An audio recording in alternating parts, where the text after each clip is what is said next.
Jadi gini, sekarang ini teknologi udah makin canggih ya kan? Hampir semua hal bisa kita akses lewat internet, termasuk soal hukum.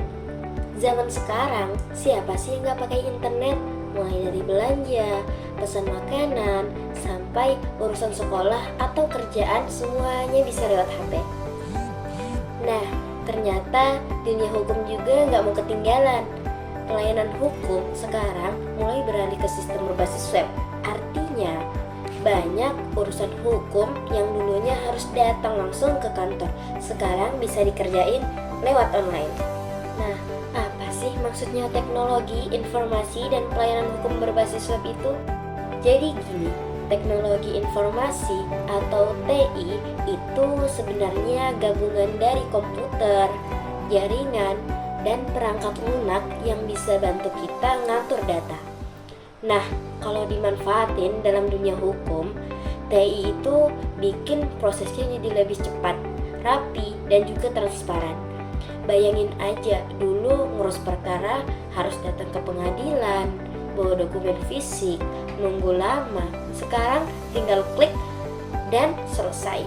Sedangkan pelayanan hukum berbasis web itu maksudnya adalah semua layanan hukum yang bisa diakses lewat internet, mulai dari daftar perkara, cari putusan pengadilan, konsultasi hukum, sampai legalisasi dokumen. Semuanya itu bisa lewat laptop atau HP yang terhubung ke internet. Intinya sih supaya masyarakat itu makin mudah dapat akses hukum tanpa ribet. Apa sih kelebihan dan kekurangannya? Nah, kelebihannya jelas ya. Yang pertama karena lebih gampang diakses, kapan aja dan di mana aja. Yang kedua, hemat waktu dan ongkos, nggak perlu ke pengadilan lagi. Yang ketiga, yaitu lebih transparan. Semua dokumen bisa dicek publik.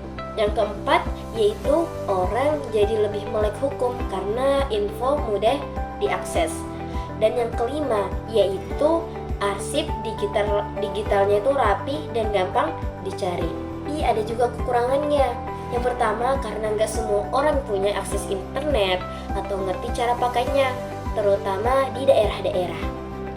Yang kedua, adanya risiko data bocor atau disalahgunakan juga ada. Yang ketiga, yaitu kadang ngobrol langsung sama pengacara tuh penting buat jelasin masalah, tapi online agak terbatas. Yang keempat, yaitu kalau jaringan lagi down atau sistem error, layanannya bisa juga terganggu. Dan yang kelima, yaitu adanya beberapa layanan hukum masih butuh tanda tangan asli atau dokumen fisik. Jadi kesimpulannya, pelayanan hukum berbasis web itu adalah langkah maju yang keren banget buat dunia hukum kita. Bikin segalanya lebih praktis dan terbuka. Tapi kita juga nggak boleh lupa, sistem ini harus siap dari segala sisi, baik teknologinya, keamanannya, dan tentu saja kemampuan masyarakatnya. Jangan sampai sistem yang tujuannya untuk mempermudah malah bikin sebagian orang tertinggal karena nggak bisa akses.